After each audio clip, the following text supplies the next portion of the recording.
नमस्कार दोस्तों, हरियाणा जीके की नई क्लास में आपका फिर से स्वागत है। आशा करता हूँ कि आप सभी अच्छे होंगे।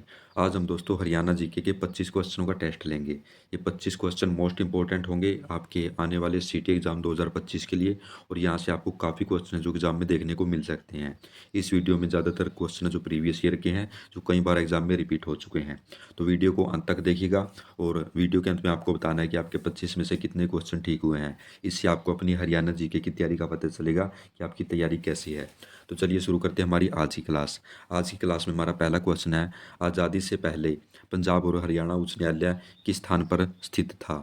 तो किस स्थान पर स्थित था दोस्तों, सोचिएगा इसका राइट आंसर क्या राइट आंसर होगा, फिर हम इसका राइट आंसर बताएंगे।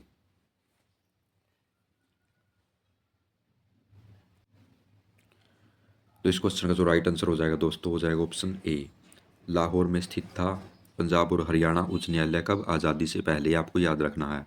ये क्वेश्चन पहले भी एग्जाम में आ चुका है और मोस्ट इंपॉर्टेंट क्वेश्चन है। नेक्स्ट है, चंडीगढ़ के उच्च न्यायालय भवन का डिजाइन किसने तैयार किया था? तो किसने तैयार किया था, सोचिएगा एक बार इसका क्या राइट आंसर हो सकता है। मोस्ट इंपॉर्टेंट क्वेश्चन है, पूछा जा सकता है एग्जाम में। तो इस क्वेश्चन का जो राइट आंसर हो जाएगा दोस्तों, हो जाएगा ऑप्शन ए, ली कार्बूजियर ने जो चंडीगढ़ के उच्च न्यायालय के भवन का डिजाइन तैयार किया था। Most important question. और दोस्तों साथ के साथ काउंट करते चलिएगा अपने क्वेश्चनों को, जो क्वेश्चन आपके ठीक हो रहे हैं। नेक्स्ट है, हरियाणा का सर्वाधिक पुरुष जनसंख्या वाला जिला कौन सा है? तो कौन सा है, सोचिएगा इसका क्या राइट आंसर होगा। तो इसका जो राइट आंसर हो जाएगा दोस्तों, हो जाएगा ऑप्शन डी, फरीदाबाद जिला है जो सर्वाधिक पुरुष जनसंख्या वाला जिला है हरियाणा का। नेक्स्ट है, सबसे कम पुरुष जनसंख्या वाला जिला कौन सा है? तो कौन सा है, सोचिएगा इसमें क्या आपका राइट आंसर होगा। ऐसे क्वेश्चन दोस्तों काफ़ी पूछे जाते हैं एग्जाम में, तो काफ़ी इंपॉर्टेंट पार्ट हो जाता है ये। तो इसका जो राइट आंसर हो जाएगा दोस्तों, हो जाएगा ऑप्शन सी, पंचकुला में जो पुरुषों की संख्या सबसे कम है। 2011 की जनगणना के अनुसार ये क्वेश्चन लिए गए हैं। नेक्स्ट है, हरियाणा की पहली बार जनगणना किस वर्ष हुई थी? तो किस वर्ष हुई थी, सोचिएगा इसका क्या राइट आंसर होगा। तो इसमें जो आपका राइट आंसर हो जाएगा दोस्तों, हो जाएगा ऑप्शन डी, 1971 में जो पहली बार हरियाणा की जनगणना हुई थी। नेक्स्ट है, लिंगानुपात निगरानी डैशबोर्ड किस स्थान पर है? तो किस स्थान पर है, सोचिएगा इसका क्या राइट आंसर होगा। तो इसका जो राइट आंसर हो जाएगा दोस्तों, हो जाएगा ऑप्शन बी, पानीपत में है लिंगानुपात निगरानी डैशबोर्ड। ऐसे क्वेश्चन काफ़ी पूछे जाते हैं एग्जाम में। और दोस्तों इससे पहले यदि आप नए हैं तो हमने तकरीबन 3000 क्वेश्चन जो हरियाणा जीके के प्रैक्टिस सेट बनाकर इसी चैनल जेबसन स्टडी पर डाल दिए हैं। तो आप इस वीडियो को देखने के बाद उनकी भी प्रैक्टिस लगा सकते हैं। नेक्स्ट है, हरियाणा की सर्वाधिक लिंगानुपात वाली तहसील कोसली है। यह तहसील किस जिले में है? तो किस जिले में है, सोचिएगा इसका क्या राइट आंसर होगा। तो इसका जो राइट आंसर हो जाएगा दोस्तों, हो जाएगा ऑप्शन सी, रेवाड़ी जिले में है कोसली तहसील। नेक्स्ट पर चलते हैं, हरियाणा का न्यूनतम ग्रामीण लिंगानुपात वाला जिला कौन सा है? तो कौन सा है, सोचिएगा इसका क्या राइट आंसर हो सकता है। तो इसका जो राइट आंसर हो जाएगा दोस्तों, हो जाएगा ऑप्शन ए, सोनीपत है जो वो न्यूनतम ग्रामीण लिंगानुपात वाला जिला है। ये आपको याद रखना है। नेक्स्ट है, महाभारत में हस्तिनापुर राज्य के कुलगुरु कौन थे? तो कौन थे कुलगुरु? आसान सा क्वेश्चन लेकिन इंपॉर्टेंट भी, क्योंकि महाभारत की भूमि रहा है हरियाणा, और यहाँ से क्वेश्चन जरूर पूछे जाते हैं एग्जाम में। तो इसका जो राइट आंसर हो जाएगा दोस्तों, हो जाएगा ऑप्शन ए, कृपाचार्य जो कुल गुरु थे। और पांडवों के गुरु कौन थे? तो द्रोणाचार्य थे पांडवों के गुरु। ये भी आपको याद रखना है। नेक्स्ट है, महाभारत के अनुसार अर्जुन को पाशुपात अस्त्र किससे प्राप्त हुआ था? तो किससे प्राप्त हुआ था, सोचिएगा इसका क्या राइट आंसर होगा। तो इसमें जो आपका राइट आंसर हो जाएगा, वो हो जाएगा ऑप्शन डी, भगवान शिव से जो पाशुपात अस्त्र प्राप्त हुआ था अर्जुन को। नेक्स्ट है, अभिमन्यु के पुत्र परीक्षित ने कुरु राज्य की दूसरी राजधानी किसे बनाया था? तो किसे बनाया था, सोचिएगा इसका क्या राइट आंसर होगा। तो इसका जो राइट आंसर हो जाएगा दोस्तों, हो जाएगा ऑप्शन बी, असंध जो कि करनाल में है, इसे परीक्षित ने कुरु राज्य की दूसरी राजधानी बनाया था। काउंट करते चलेगा अपने क्वेश्चनों के साथ दोस्तों। नेक्स्ट है, निम्न में से किस महारानी के 100 पुत्रों को कौरव कहा जाता है? तो सोचिएगा क्या इसका राइट आंसर होगा। मोस्ट इंपोर्टेंट क्वेश्चन पूछा जा सकता है। तो इसमें जो आपका राइट आंसर हो जाएगा, वो हो जाएगा ऑप्शन ए, गंधारी के 100 पुत्र थे और इन्हें ही कौरव कहा जाता है। नेक्स्ट है, अभिज्ञान शाकुंतलम में किस तीर्थ की महिमा का वर्णन किया गया है? तो किस तीर्थ की महिमा का वर्णन किया गया है? सोचिएगा इसका क्या राइट आंसर होगा। तो इसका जो राइट आंसर हो जाएगा दोस्तों, हो जाएगा ऑप्शन सी, डुंडु तीर्थ की महिमा का वर्णन किया गया है अभिज्ञान शाकुंतलम में। डुंडु तीर्थ यहाँ पर दुर्योधन छुप गया था युद्ध के समय। नेक्स्ट है, तुगलक शासक फिरोज शाह तुगलक ने हिसार जिले में कौन सा नया नगर बसाया था? तो कौन सा नया नगर बसाया था? सोचिएगा इसका क्या राइट आंसर होगा। तो इसका जो राइट आंसर हो जाएगा दोस्तों, हो जाएगा ऑप्शन डी, फतेहाबाद नगर बसाया था फिरोज शाह तुगलक ने। हिसार जिले के अंतर्गत आता था उस समय। नेक्स्ट है, 1756 में हरियाणा निम्नलिखित में से किसके अधिकार क्षेत्र में था? तो किसका अधिकार था 1756 में हरियाणा पर? सोचिएगा क्या इसका राइट आंसर होगा। तो इसमें जो आपका राइट आंसर हो जाएगा दोस्तों, हो जाएगा ऑप्शन बी, मराठों के अधिकार क्षेत्र में आता था हरियाणा 1756 में। नेक्स्ट पर चलते हैं, प्रदेश के किस स्थान को जॉर्ज थॉमस ने अपनी राजधानी बनाया था? तो किस स्थान को जॉर्ज थॉमस ने अपनी राजधानी बनाया था? सोचिएगा इसका क्या राइट आंसर होगा। तो राइट आंसर हो जाएगा ऑप्शन बी, हांसी के दुर्ग को जो जॉर्ज थॉमस, जो कि आयरलैंड का था, इसने अपनी राजधानी बनाया था। नेक्स्ट है, किस राजा के शासनकाल में हरियाणा में प्लेग फैल गया था? तो कौन सा शासक था जिसके समय में प्लेग फैला था? सोचिएगा इसका क्या राइट आंसर हो सकता है। आसान सा क्वेश्चन है लेकिन इंपॉर्टेंट भी है, क्योंकि कई बार पहले भी एग्जाम में आ चुका है क्वेश्चन। तो इसका जो राइट आंसर हो जाएगा दोस्तों, हो जाएगा ऑप्शन डी, जहांगीर के समय में प्लेग फैल गया था हरियाणा में। नेक्स्ट है, निम्नलिखित में से किसने औरंगजेब के विरुद्ध विद्रोह किया था? तो किसने विद्रोह किया था? सोचिएगा इसका क्या राइट आंसर होगा। तो राइट आंसर हो जाएगा दोस्तों, ए और बी दोनों, सांवलिया मेव और हाथी सिंह बड़गुजर ने जो औरंगजेब के समय में विद्रोह कर दिया था। नेक्स्ट है, कहाँ के गवर्नर तेजपाल ने अहिरवाल क्षेत्र में गोरी की सेना से जमकर लड़ाई की थी? तो सोचिएगा इसका क्या राइट आंसर होगा। तो इसका राइट आंसर हो जाएगा ऑप्शन ए, रेवाड़ी में जो गवर्नर तेजपाल ने मोहम्मद गोरी की सेना से जमकर लड़ाई की थी। नेक्स्ट है, गुलाम वंश के शासक बलबन ने हरियाणा के शक्तिशाली मेवों की शक्ति को नष्ट करने का प्रयास कब किया था? तो कब किया था? सोचिएगा इसका क्या राइट आंसर होगा। तो राइट आंसर हो जाएगा इसका ऑप्शन ए, 1265 में जो बलबन ने, जो कि गुलाम वंश से संबंधित था, इसने मेवों की शक्ति को नष्ट करने का प्रयास किया था। नेक्स्ट है, पृथ्वीराज चौहान द्वारा असीगढ़ का किला, जिसे तलवारों का किला भी कहा जाता है, किस शताब्दी में बनवाया गया था? सोचिएगा इसका क्या राइट आंसर होगा। तो इसका जो राइट आंसर हो जाएगा, हो जाएगा ऑप्शन बी, 12वीं शताब्दी में जो असीगढ़ का किला बनवाया गया था, और किसने बनाया था? पृथ्वीराज चौहान ने।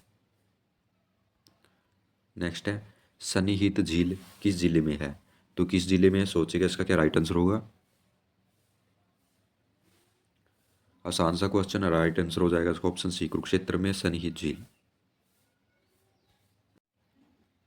नेक्स्ट क्वेश्चन है, कौन सी नदी पिंजौर के पास हरियाणा में प्रवेश करती है और फिर हरियाणा से बहने के बाद राजस्थान में प्रवेश करती है? तो कौन सी नदी है? सोचिएगा इसका क्या राइट आंसर होगा। तो इसका जो राइट आंसर होगा, हो जाएगा ऑप्शन डी, घग्गर नदी है, ये पिंजौर के पास से हरियाणा में प्रवेश करती है। नेक्स्ट पर चलते हैं, निम्नलिखित में से कौन सा ऋग्वेद में उल्लेखित शब्द सिंधु या 7 नदियों में नहीं आता? तो कौन सी नदी है जो सप्त सिंधु में नहीं आती है, 7 नदियों में नहीं आती है? तो इसका जो राइट आंसर हो जाएगा, हो जाएगा ऑप्शन बी, मारकंडा नहीं आती है, बाकी सभी आती हैं, रावी, चेनाब और झेलम। और हरियाणा की सरस्वती नदी भी सप्त सिंधु प्रदेश का भाग मानी जाती है। नेक्स्ट है, यमुना नदी हरियाणा और उत्तर प्रदेश के बीच कितने किलोमीटर की सीमा बनाती है? तो कितने किलोमीटर की सीमा बनाती है? सोचिएगा इसका क्या राइट आंसर होगा।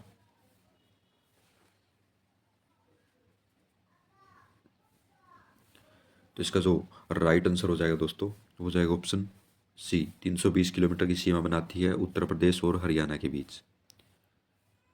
तो ये थे दोस्तों हमारे आज के इंपॉर्टेंट 25 क्वेश्चन जिनका हमने टेस्ट लिया, और यहाँ पर आपको बताना है कि आपके 25 में से कितने क्वेश्चन हैं जो ठीक हुए हैं। इससे आपको अपनी तैयारी का पता चलेगा कि कैसी आपकी तैयारी है। और अब देख लेते हैं हमारे इससे पीछे वाली क्लास के क्वेश्चन जो हमने इससे पहली क्लास में करवाए थे। वन लाइनर क्वेश्चन है, जल्दी से इनका रिवीजन हो जाएगा। रिवीजन होने से चीज़ें जो आपको याद रहती हैं। पहला क्वेश्चन है, निम्नलिखित में से किस में रोहतक नाम का उल्लेख मिलता है? तो नकुल दिग्विजय में। प्रसिद्ध धार्मिक स्थल ज्योतिषर सरोवर की लंबाई कितनी है? तो 1000 फीट। जब गजनवी ने भारत के उत्तर पश्चिम पर हमला किया तो उस समय हरियाणा पर किसका शासन था? तो था उस समय तोमरों का। तोमर वंश का अंतिम राजा कौन था जिसने दिल्ली का सिंहासन पर अपने दामाद के पुत्र पृथ्वीराज चौहान को सौंप दिया था? तो किसने सौंप दिया था पृथ्वीराज चौहान को शासन? तो अनंगपाल ने। हरियाणा का सबसे पुराना संदर्भ किन अभिलेखों में पाया जाता है? तो चाहमान अभिलेखों में। 1781 में किसकी सहायता से सिखों और नजफ खां के मध्य संधि हुई थी? तो राजपत सिंह के सहायता से। वर्ष 2011 की जनगणना के अनुसार हरियाणा में कितने प्रतिशत पुरुष साक्षर हैं? तो 84.06%। जनसंख्या 2011 के अनुसार राज्य के ग्रामीण क्षेत्र की साक्षरता दर कितनी है? तो 71.42%। वामन पुराण में किस जिले में हरित वन बताए गए हैं? तो कुरुक्षेत्र में। शीशवाल संस्कृति किस जिले में फैली थी? तो हिसार में फैली थी। अग्रोहा धाम किस कांड से पूरे भारत में प्रसिद्ध है? तो महाराजा अग्रसेन के कारण। पुरानी कथाओं के अनुसार महाभारत युद्ध में मारे गए लोगों की शांति के लिए हरियाणा के किस तीर्थ पर पांडवों ने जल तर्पण और पिंडदान किया था? तो पांडु पिंडारा में। बौद्ध धर्म के बारे में जानने के लिए 7वीं शताब्दी में हरियाणा आए प्रसिद्ध यात्री हवेन सांग कहाँ से थे? तो ये थे चीन से। हरियाणा के किस स्थान से कुषाण वंश के लगभग 5000 तांबे के सिक्के मिले थे? तो ये मिले थे सोनीपत से। प्रथम बेरी युद्ध जाटों और जॉर्ज थॉमस के बीच कब हुआ था? तो ये युद्ध हुआ था 1794 में। द्वितीय बेरी युद्ध सिखों और मराठों के बीच कब हुआ था? 1807 में। जॉर्ज थॉमस की आत्मकथा किसने लिखी थी? विलियम फ्रैंकलिन ने। राज्य के किस क्षेत्र में हामिद खान का विद्रोह हुआ था जिसे बाबर की सेना ने दबा दिया था? मेवात में। औरंगजेब के समय रेवाड़ी में अहीर शासन की स्थापना किसने की थी? नंदराम ने। हरनीखेड़ा नामक नगर किसने बसाया था? फिरोज शाह तुगलक ने। लाला मुरलीधर को राय बहादुर की उपाधि कब दी गई थी? 1898 में। लाला मुरलीधर का जन्म 1848 में कहाँ पर हुआ था? तो पलवल में हुआ था। बंसीलाल द्वारा राजा नाहर सिंह पर डाक टिकट किस वर्ष जारी की गई थी? 1997 में। भारत के राष्ट्रपति रहे राजेंद्र प्रसाद के सपनों का शहर हरियाणा का कौन सा जिला था? तो फरीदाबाद। पुरुष कबड्डी नर्सरी किस स्थान पर है? बुधसाम में। लाला लाजपत राय की मृत्यु के बाद 1929 में रोहतक में आयोजित हुई सभा में मुख्य अतिथि कौन थे? मोतीलाल नेहरू। 10 अप्रैल 1843 को किस नगर के चारों ओर अंग्रेजों ने 7 चौकी स्थापित कर नाकाबंदी कर दी थी? तो कैथल के चारों ओर। किस जिले के जाटों पर आर्य समाज का प्रभाव अधिक था? रोहतक के जाटों पर। हरियाणा का एकमात्र जिला कौन सा है जिसका गठन 2 बार हुआ? पानीपत। पुरानी कथाओं के अनुसार कैथल नगर की स्थापना किसने की थी? युधिष्ठिर ने।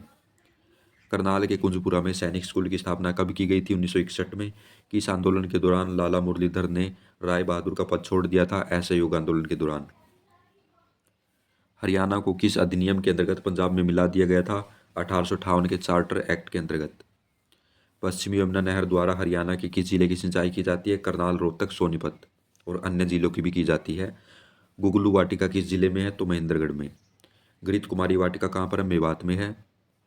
हरियाणा में किसकी संख्या 8 है जहाँ पशु पक्षी और वनस्पतियों का संरक्षण दिया जाता है?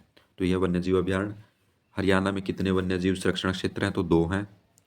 हिसार जिले के हिरण पार्क में पाए जाने वाला मुख्य जीव कौन सा है? तो ब्लैक बक है। हरियाणा का वन विभाग किस जिले में तितर प्रजनन केंद्र चलाता है? तो पिंजौर में चलाता है। और कल हमने करंट अफेयर के क्वेश्चन भी करे थे इंपॉर्टेंट, जो अभी न्यूज़ में रहे थे वो भी देख लेते हैं। हाल ही में हरियाणा सरकार ने गुहाओं की सुरक्षा के लिए कौन सी योजना शुरू की है? तो साक्षी संरक्षण। विवेक जोशी को हटाकर किसे हरियाणा का नया मुख्य सचिव बनाया गया है? अनुराग रस्तोगी को। फरवरी 2025 के आंकड़ों के अनुसार वर्तमान में हरियाणा में कितने गांव हैं? 7287 गांव हैं। गुरुग्राम, फरीदाबाद, बहादुरगढ़ के बाद कौन सा जिला मेट्रो से जुड़ने वाला चौथा जिला बनेगा? सोनीपत बनेगा। वन्य जीव संरक्षण अधिनियम 1974 में बदलाव करके सरकार ने किस जीव की हत्या पर लगाई गई रोक हटा दी है? तो नीलगाय पर से रोक हटा दी है सरकार ने। फतेहाबाद जिले के गोरखपुर नामक स्थान पर उत्तरी भारत का पहला परमाणु ऊर्जा संयंत्र बनाने का लक्ष्य कब तक है? तो 2028 तक। हरियाणा सरकार ने किस जिले के राजकीय महाविद्यालय का नाम गुरु गोरखनाथ के नाम पर रखने का फैसला लिया है? हिसार के। हाल ही में कार्तिक ने ऑनलाइन पेमेंट संबंधी धन दूत नामक ऐप बनाया है। कार्तिक किस जिले से संबंध रखते हैं? तो झज्जर के जहासवा गांव निवासी हैं और उम्र महज 14 साल है। हरियाणा में हाल ही में हरियाणा में कौन से नंबर का वन महोत्सव मनाया गया जिसका शुभारंभ मुख्यमंत्री श्री नायब सैनी ने किया था? तो 75वें नंबर का वन महोत्सव था। प्रसिद्ध लोक कलाकार महावीर गुड्डू को राष्ट्रपति द्वारा 2024 में किस सम्मान से सम्मानित किया गया था? तो पद्मश्री से। तो आज का देख लेते हैं हमारा होमवर्क क्वेश्चन। इसका आंसर है जो आपको कमेंट बॉक्स में बताना है। निम्न में से कौन सी झील एक वन्य जीव अभ्यारण्य है? 4 ऑप्शन आपके सामने: बडखल, भिंडावास, दमदमा और कर्ण। तो ये थे दोस्तों आज के हमारे इंपॉर्टेंट क्वेश्चन, और इस क्वेश्चन का आपको कमेंट बॉक्स में आंसर बताना है। तो कल फिर मिलते हैं नए क्वेश्चनों के साथ। तब तक के लिए जय हिंद, जय भारत।